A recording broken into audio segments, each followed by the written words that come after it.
Hello everyone, I am Anne Jennifer, Assistant Professor, Department of Commerce, St.Josephs College of Arts and Science, Foreman, Huzur. So in this class we'll see what is prospectus.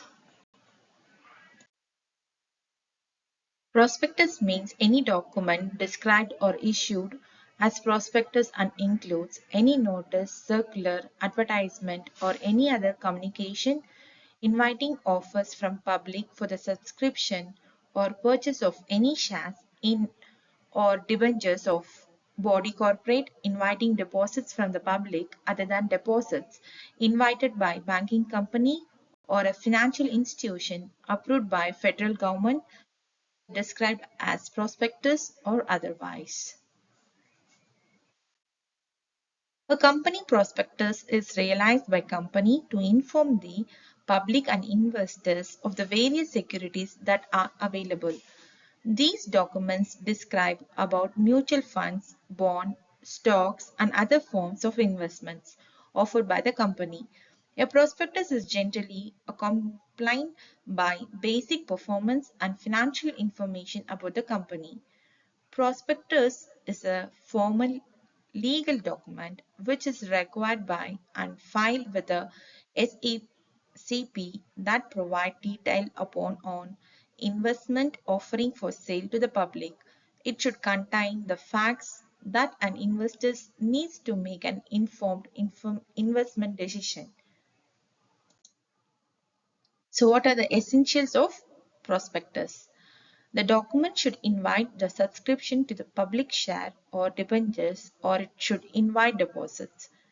Such an invitation should be made to the public.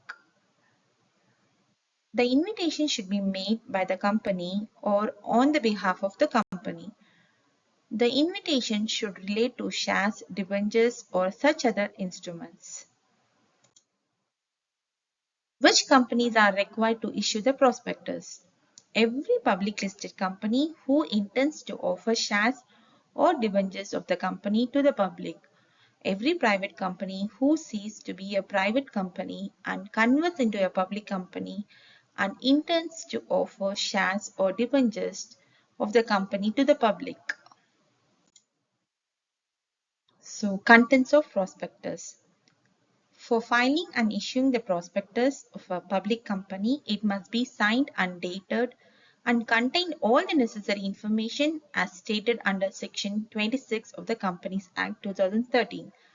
Name and registered address of the office and its secretary, auditor, legal advisor, banker, trustee, etc. Date of the opening and closing of the issue. Statements of the Board of Directors about separate bank accounts where receipts of issues are to be kept. Statement of the Board of Directors about the detail of utilization and non-utilization of receipts of previous issues. Consent of the directors, auditors, bankers to the issue expert options. Authority for the issue and details of the resolution passed for it, procedure and time schedule for all the allotment and issues of shares. The capital structure of the in the manner which the prescribed, the objective of public offer, the objective of the business and its location, particulars related to risk factor of the specific project, destination period of the project, any pending legal action and other details related to the project, minimum subscription and what amount is payable on the premium, details of the directors, the remuneration and the extent of their interest in the company, reports for the purpose of financial information such as auditor's report, report of profit and loss of the financial years, business and the transaction reports, statement of compliance with the provisions of the Act and any other report. Types of prospectus. Aggregate prospectus, deemed prospectus, self-prospectus, red herring prospectus. Abridged prospectus. The abridged prospectus is a summary of a prospectus filed before the register It contains all the features of the prospectus.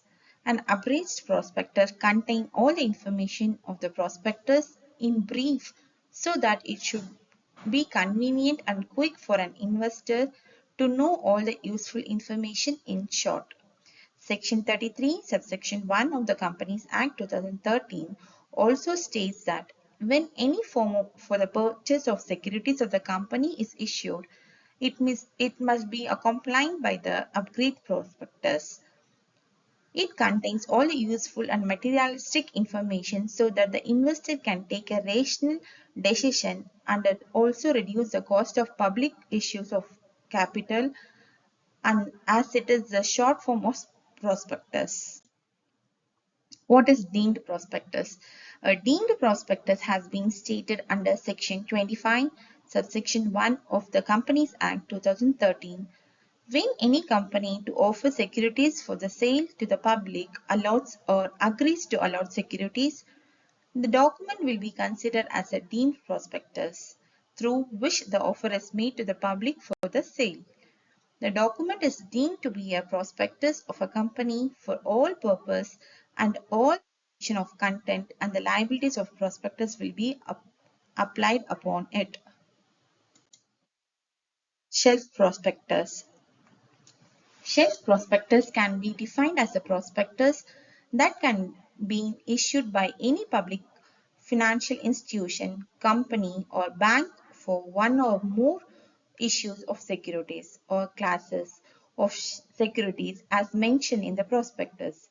When a shelf prospectus is issued, then the issue does not need to issue the separate prospectus for each offering. He can offer or sell securities without issuing any further prospectus. The provisions related to self-prospectus has been discussed under Section 31 of the Companies Act 2013. The regulations are to be provided by the Securities and Exchange Board of India for any class or classes of companies that may file a self-prospectus at the stage of the first offer of securities to register. Red herring prospectus. Red herring prospectus is a prospectus which lacks the complete particular about the quantum of the price of the securities. A company may issue a red herring prospectus prior to the issue of prospectus when it is prospecting to make an offer of securities. This type of prospectus need to be filed with the register at least 3 days prior to the opening of the subscription list or the offer. The applicant or subscriber has right under Section 60, subsection 7 to withdraw the application on any intimation of variation within 7 days, or such intimation and withdrawal should be communicated in writing. Statement in lieu of prospectus. It is a statement which is delivered by the company having share capital to the register of registration at least 3 days before the first allotment of share or debentures under the following condition.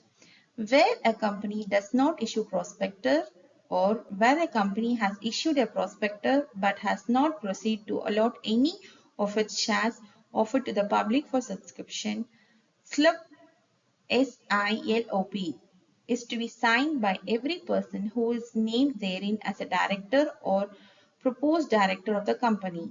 Where a company which is required to submit a SILOP does not comply with the requirement, it cannot allot shares. Of statement in lieu of prospectus: the name of the company, the nominal share capital, description of the business, name, address, description, occupation of proposed or appointed directors, chief executive, managing agent, and secretary of the company. Provisions regarding the appointment and remuneration of the above officers of the company. Voting rights in the meeting of the company, numbers and the amount of shares debentures agreed to be issued, names, occupation, and address of vendors of property purchased or proposed to be purchased by the company, amount payable in cash, shares, or debentures to each vendor of the property. I have given the assessment question. You can answer in a comment box. Thank you.